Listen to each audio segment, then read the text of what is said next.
Hi everyone, welcome to Film Summaries. Today we'll be recapping the mystery thriller Shutter Island. This story is one of the genre's greatest masterpieces. With its intricate plot, its brilliant use of imagery, symbolism, and its mind-blowing twists and turns that constantly has its viewers guessing. And of course, spoilers ahead. Let's begin. The movie sets the scene with a thick veil of mist coating the sea as a murky silhouette of a boat emerges. Inside the boat, we meet Deputy Marshal Edward Daniels, finding himself with a bad case of seasickness. He looks into a mirror and tells himself to pull it together. On the deck of the boat, he meets his new partner Chuck. The two men make small talk, and Chuck asks him if he's married. He answers that his wife died from a fire, with the scene flashing to a memory of his wife Dolores. Chuck apologizes and offers one of his cigarettes. They start talking about their case.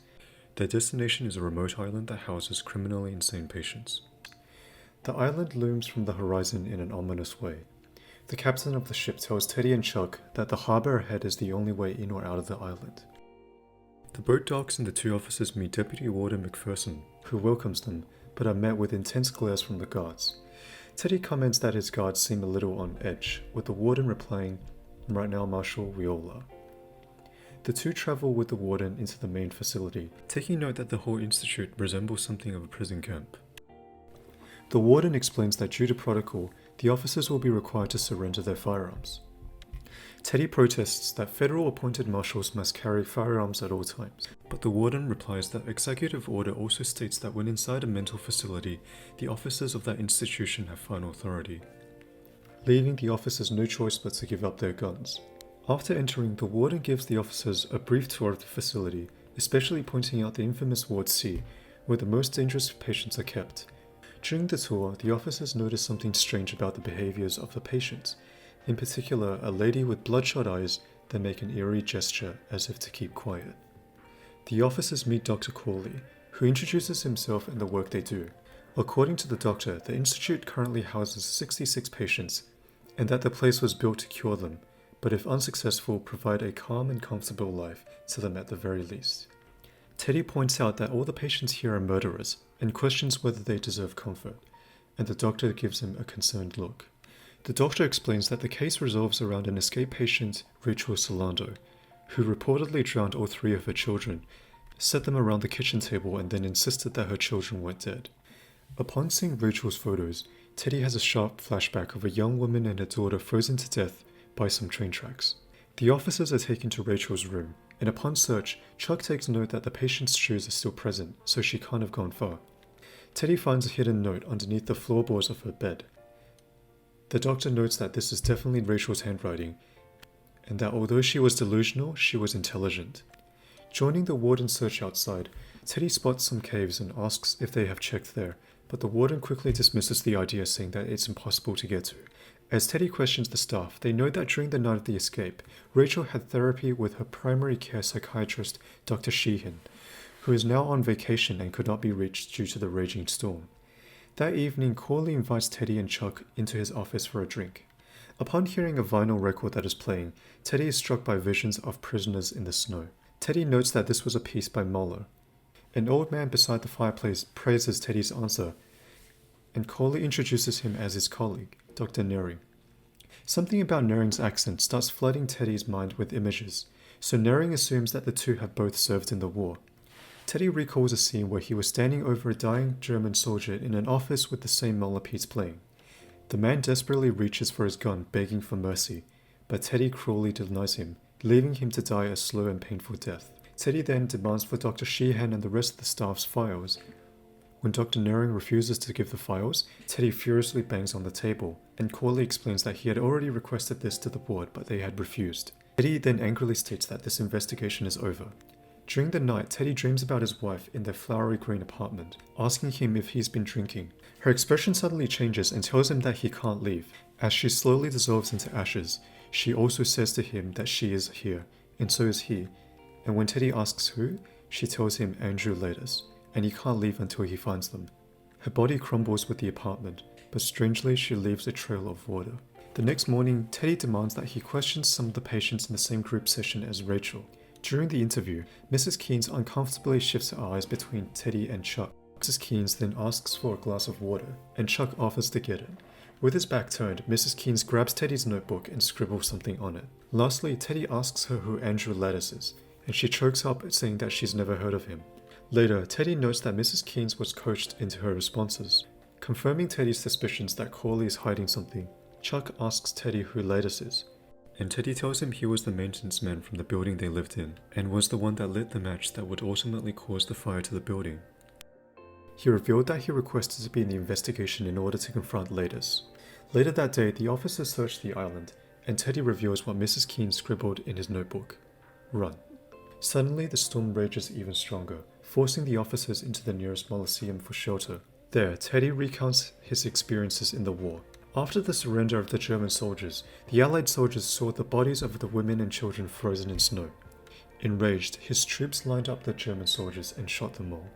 He then tells Chuck that he thinks the island is being used for human experiments in the same way as the Nazis, with the mental hospital being used as a front. Chuck theorizes that the government might have set him up for this case, faked an investigation case, and now they're both trapped. Right as he says this, the doors blast open, with the warden on speakerphone saying that they both need to come with him and they know that they're in there. As the two return to Corley's office to a meeting, the board is discussing the flooding and how the emergency mechanism will release all the patients from their cells. While Dr. Nuring insists that the patients from Ward C to be restrained as they are dangerous, Corley insists that they must not do so because the patients might drown. The two are surprised to find that Rachel has already been found. As the detectives question her, Rachel says that she believes she is still in her house and her children are at school. After Teddy asks her where she was yesterday, Rachel has a breakdown, confusing Teddy with her dead husband. After the interview, they retreat to Corley's office, when Teddy suddenly experiences a severe migraine, with the doctor immediately offering him aspirin. Because of the excruciating pain, he was led to the hospital. He begins to have severe hallucinations, where he retraces the streets of the concentration camps where the bodies were piled up. He sees the young girl clutching her mother again, but as he approaches, the corpse becomes Rachel and her young daughter. The young girl wakes up and says to him that he should have saved her. He then finds himself in Corley's office, where he finds Rachel standing next to the corpse of her 3 dead children. He picks the girl up, and the girl asks him why he didn't save her. Teddy starts apologizing, saying that he was too late. He takes the girl to a lake where Rachel stands next to him. He suddenly wakes up and sees his wife enter the room. She tells him that Lattice is on the island and that he needs to kill him. A bolt of lightning fills the room with a white bright light, and Teddy is startled awake from his dreams. Chuck greets him saying that the backup generators have failed, Island is in chaos, and several inmates have escaped. Chuck then suggests that they visit Ward C, where Andrew Lattice might be in. As they travel the ward, Teddy gets attacked by one of the escaped patients, but he manages to overpower the patient and starts violently beating him and choking him. Chuck arrives just on time to stop Teddy from choking the patient any further. As Chuck helps the patient into the infirmary, Teddy ventures deeper into the ward. Amidst the eerie patients, Teddy encounters a familiar man sobbing behind his cell. Revealed to be George Noyce, someone that Teddy knew. Noyce points out that all the scars on his face was done by Teddy, and tells him that this is all a game and he was just a rat in a maze. Teddy promises that he will get George out of here, but George ignores him and asks whether he's been alone during his time here. Teddy mentions his partner, and George knowingly says that Teddy's never worked with him before. Teddy reasons that he trusts Chuck, with George replying that if that's the case, they've already won. He then explains that the lighthouse is where they take patients to lobotomize them. Teddy promises that George isn't going to go there, but George snaps at him, asserting that he can't uncover the truth and kill Lattice at the same time, and that he has to make a choice. He must let go of her. At that moment, Dolores appears in the cell, reminding him of the day that her heart was breaking, and Teddy asks her why. All the while, George pleads for him to let her go, and that she is messing with his head. She is going to kill you. Teddy yells that he can't, and leaves George to his cell. Afterwards, Teddy begins to suspect Chuck, and asks him where he was. Chuck explains that he took a detour and found the intake forms of Andrew Lattice, who was patient 67. Advancing towards the lighthouse, Chuck pleads Teddy not to continue, as they should question the hospital on the patient that they were covering up. Teddy insists on pushing onwards, leaving Chuck behind. Realizing the lighthouse will be too difficult to get to, Teddy doubles back to join his partner, only to find him missing. Following a cigarette trail, he spots the body of a dead man at the bottom of a cliff. Teddy makes the difficult descent down, only to discover that there was nothing there. Behind him, Teddy sees a horde of rats. Pushing through, he spots a cave with a glowing light inside, and a woman in her late 40s reveals that she's the real Rachel Solando. She was a former psychiatrist here, but that was until she started questioning the shipments of psychotropic drugs, and that there was no way to get off the island. She explains that the island is used to run illegal and inhumane brain experiments, and that Teddy must have been drugged since he's been experiencing vivid hallucinations, suddenly remembering the aspirin he got from the doctor. The next morning, Teddy is told to leave, and Rachel explains that she will change her hiding spot. Eventually, Teddy is found by the warden and is taken back to the buildings. He sees Carly come out of a meeting with some of the staff and patients. Dr. Coley explains that the meeting was about an unidentified patient that made his way towards Ward C and heard a patient there. This patient had a long conversation with a paranoid schizophrenic George Noyce. He goes on to explain that 2 weeks ago, one of the patients got so wound up by one of Noyce's stories that the patients beat Noyce up. They then talk about Teddy's trip back home, considering that the investigation is over. Teddy then asks where Chuck is, and to Teddy's surprise, Coley seems confused about his partner's existence, and that he came here alone.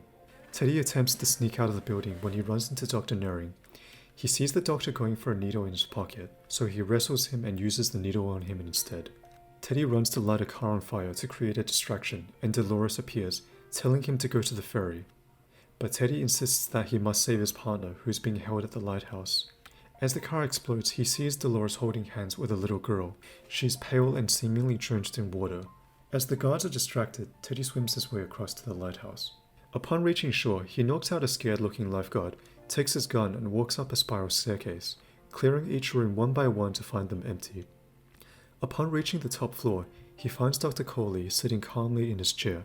After frantically searching the room, Coley tells him that the rifle is empty and asks him how badly did he hurt the guard downstairs. Teddy replies that he doesn't know what he's talking about. Dr. Coley speaks into a phone, saying, "Yes, he is here. Have Dr. Sheehan check up on the guard before he makes his way up." Coley looks at Teddy calmly but sternly and tells him that he blew up his car, and that he had really loved that car. He notes that Teddy's tremors are getting worse and asks him how his hallucinations are doing. Dolores briefly appears, pleading Teddy to get out of there, and that this place will be the end of him. Teddy snaps that he had found Dr. Solando and she had told him everything. He says that he found her in one of the caves by the cliffs and they will never get to her. Coley calmly says that he doesn't doubt that, considering that she is not real. Coley then explains that he's not under the influence of anything. When Teddy asks about the tremors, Coley explains that it's withdrawal from chlorpromazine, medicine for schizophrenic patients, which they have been giving him for the past 24 months. Coley explains that Teddy has been a patient in the institute for the past 2 years, and he's been plagued with severe delusions. Teddy refuses to believe this, so Coley hands Teddy the form for the 67th patient his partner has found that he hasn't read yet. Teddy begins reading the form. Patient is highly intelligent, highly delusional decorated army veteran, present for the liberation of Dachau, former US Marshal, known for violence, shows no remorse and denies his crimes, highly developed fantastical narratives, precludes facing the truths of his actions. Teddy angrily sets down the paper and demands to see his partner. Dr. Corley unveils a whiteboard, explaining that his name was an anagram for Andrew Latus, and that Rachel was an anagram for Dolores. The truth is, he was Andrew Latus, and he was the 67th patient. He was sentenced here on court order, and the crime he had committed was something that he could not forgive himself for. So he had to invent an identity for himself, that there was a conspiracy on the islands, so he can dismiss what everyone says about his crimes as lies. When Teddy insists that his name is Edward Daniels, Corley impatiently interrupts that he's been hearing the same narrative for the past 2 years and knows every detail. The missing patient 67, Rachel Solando, the Storm, his missing partner. He sighs and explains that he wishes he could let him live out his fantasy of being the hero, but he is violent, trained, and the most dangerous patient that they've had. He's injured orderlies, guards, and other patients like George. He snaps at the doctor, asking why he would hurt George. The doctor quietly replies because George called him Latus, and he would do anything to not be Latus. The doctor then explains that the majority of the board had voted to take permanent measures, and that he must come to his senses, or else they will lobotomize him. Teddy once again angrily refuses to believe this, and then Chuck enters the room. He explains that he has been his primary psychiatrist, and his name was Dr. Lester Sheehan. Coley then explains that he swore before the Board of Overseers that he will attempt the most elaborate roleplay ever attempted in psychiatry to bring him back, and that if they play this out, Teddy will eventually realize how untrue and impossible this narrative is. Dr. Sheehan pleads with Teddy that if he does not come to his senses, everything they've done would have been for nothing. Teddy angrily picks up his gun from the table and exclaims that he knows that this one is real and loaded as his initials are carved onto it. He could tell from the exact weight, and there was a dent on the side of the barrel from the war. He shoots Corley, only to find him standing perfectly fine and realizes the gun was just a toy. Dr. Sheehan explains that Dolores was insane, suicidal, and delusional, and that it was her who set their city apartment on fire, forcing them to move to a lake house. This triggers Andrew to assault Dr. Sheehan out of anger, but Corley pulls out the photographs of his 3 dead children, Simon, Henry, and Rachel, the little girl he keeps dreaming about. Corley explains that his wife had drowned them at the cabin by the lake. When Teddy denies having any children, Dr. Corley pleads him to remember the little one that haunts his dreams every night, telling him that he should have saved her. Dolores appears and sadly says he shouldn't have come here, and that she had told him this will be the end of him. His daughter holds out her hand. The scene cuts to months ago of him coming home from work. He finds Dolores at the back of the house. Asking why Dolores is all wet, she kisses him. And when Andrew asks where the children are, Dolores tells him they're in school. As Andrew tells her that it's Saturday, he realizes the horrible event that has just taken place. He hurries to the lake, but it's too late. He could only wail in agony as he clings onto his children's lifeless bodies. After Andrew lays the children on the ground, Dolores tells Andrew that the children can be their living dolls, then abruptly cries out for Andrew to set her free. Andrew then shoots Dolores and breaks down in tears beside his dead family. After this intense flashback, Andrew passes out at the lighthouse. When he wakes up, he sees Rachel Solando to be a nurse. Sensing that Andrew has a better hold of reality, he tells Andrew that they've had a breakthrough once before, but he eventually regressed. He needs to tell them out loud what had happened. He sadly says that his name is Andrew Laders, and he had murdered his wife because he couldn't take what had happened. He blames himself for not getting her treatment as he wanted to be with her. Afterwards, the scene cuts to Andrew sitting by some stairs at the entrance of the hospital. Dr. Sheehan sits behind Andrew and asks what's their next move. Andrew calls Dr. Sheehan Chuck, and that there was something fishy about the place and that they need to get to the bottom of it. Dr. Sheehan sadly shakes his head. Coley turns his back against Andrew as the hospital staff takes Andrew away. Before he leaves, he asks Dr. Sheehan, what would be worse, to live as a monster or die as a good man? Dr. Sheehan calls out his name, but he doesn't turn back and willingly surrenders himself to the staff.